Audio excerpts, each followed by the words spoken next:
আজ 29শে মে শুক্রবার। দেখে নিন আজকের বাছাই করা সব গুরুত্বপূর্ণ খবর। শুরুতেই হেডলাইন্স।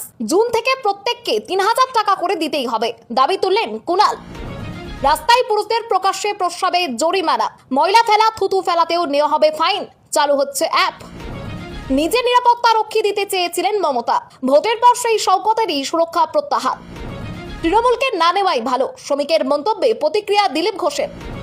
অনুপ্রবেশকারীরা স্বেচ্ছায় ফিরে গেলে কোনো মামলা হবে না, অনুপ্রবেশকারীদের স্বেচ্ছায় দেশে ফেরার বার্তা অমিত শাহের।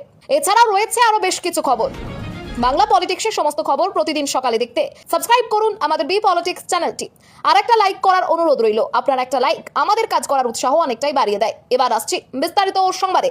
বিধানসভা নির্বাচনের প্রচারে বিজেপির অন্যতম বড় প্রতিশ্রুতি ছিল অন্নপূর্ণা ভান্ডার। ক্ষমতায় এলে লক্ষ্মীর ভান্ডারের অনুদান বাড়িয়ে মাসে 3000 টাকা দেওয়ার কথা ঘোষণা করেছিল গেরুয়া শিবির। এবার সেই প্রতিশ্রুতি নিয়েই নতুন সরকারকে চাপে ফেলতে সরব হয়েছেন তৃণমূল নেতা কুণাল ঘোষ।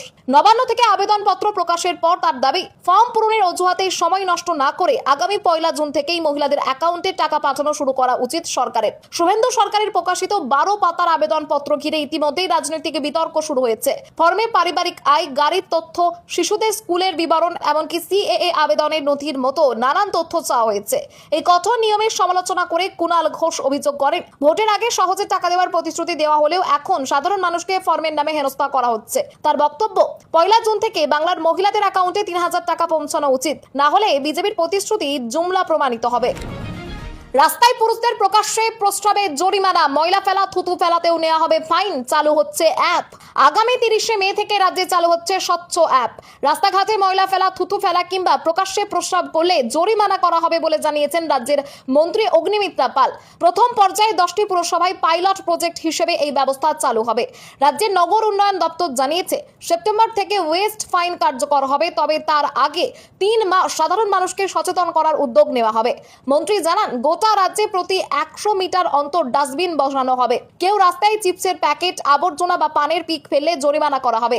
বাসেও রাখা হবে বিশেষ ওয়েস্ট ব্যাগ। পাশাপাশি স্বচ্ছ অ্যাপের মাধ্যমে সাধারণ মানুষ রাস্তায় পড়ে থাকা আবর্জনার ছবি আপলোড করে অভিযোগ জানাতে পারবেন। এদিন অন্নপূর্ণা যোজনার ফর্ম নিয়েও বড় আপডেট দেন অগ্নিমিত্রা পাল। তিনি জানান, বিডিও অফিস, ডিএম অফিস, পুরসভা ও ওয়ার্ড অফিস থেকে অফলাইনে ফর্ম পাওয়া যাবে এবং পুরসভার কর্মীরা বাড়ি বাড়ি গিয়েও ফর্ম পৌঁছে দেবেন।